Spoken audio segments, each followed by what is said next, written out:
معجل فرجہم۔ کربلا معلی میں امام حسین علیہ الصلوۃ والسلام کی زیارت کے لیے جب پہنچ جائے انسان تو اس وقت کے لیے بھی بعض اعمال جو ہیں وہ ذکر کیے گئے ہیں، جن میں سے پہلا یہ ہے، امام جعفر صادق علیہ الصلوۃ والسلام ارشاد فرماتے ہیں کہ میرے جد امام حسین کی زیارت کی خصوصیت یہ رہنی چاہیے کہ جب ایک شخص ان کی زیارت پہ پہنچے تو جس حال میں وہ پہنچا ہے کربلا معلی کی زمین پر،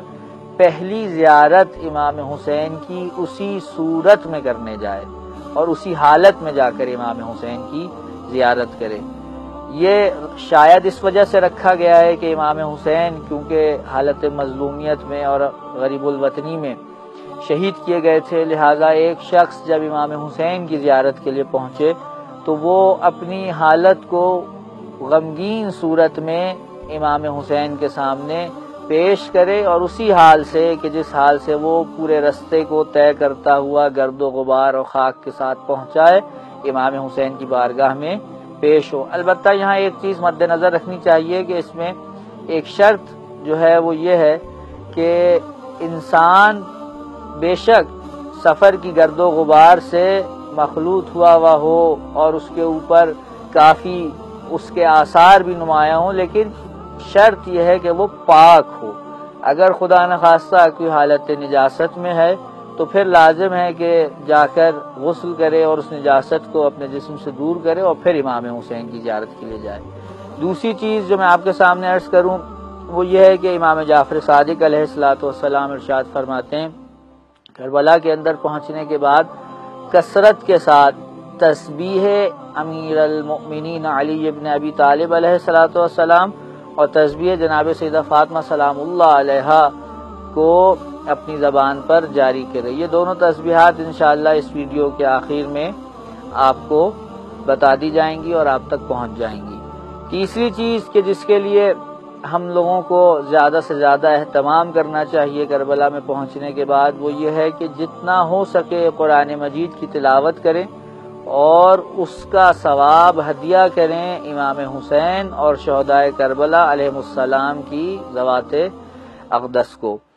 یہ وہ عمل ہے کہ جس کے اوپر ہمارے علماء بہت زیادہ تاکید فرماتے ہیں اور یہاں تک کہتے ہیں کہ اگر ہو سکے تو کل زیارت کے دورانیے کے اندر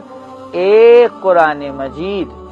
ختم کر کے اس کا ثواب تمام معصومین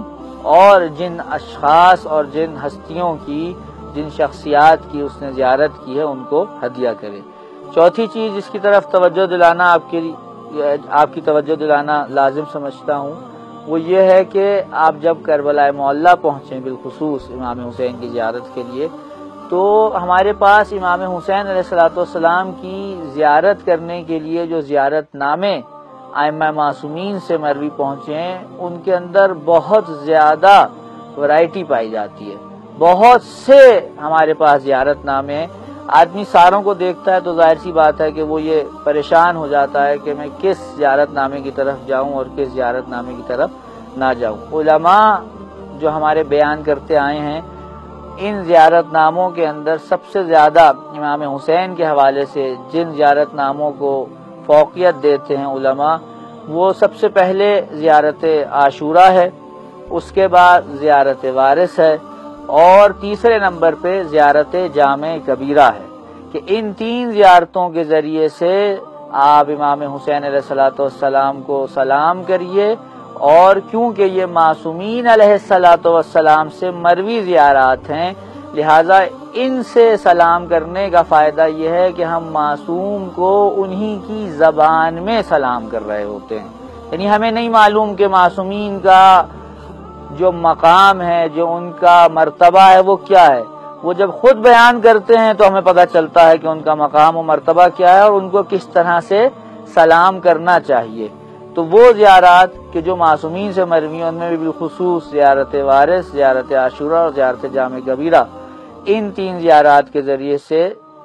لازماً امام حسین علیہ الصلوۃ والسلام کو سلام کیجئے، لیکن ساتھ ہی میں ان کے عربی متن کے ساتھ اس کی اردو ترجمے اور اس کے مفاہیم کی جانب بھی آپ کی توجہ مبذول رہنی چاہیے۔ والسلام علیکم ورحمۃ اللہ وبرکاتہ۔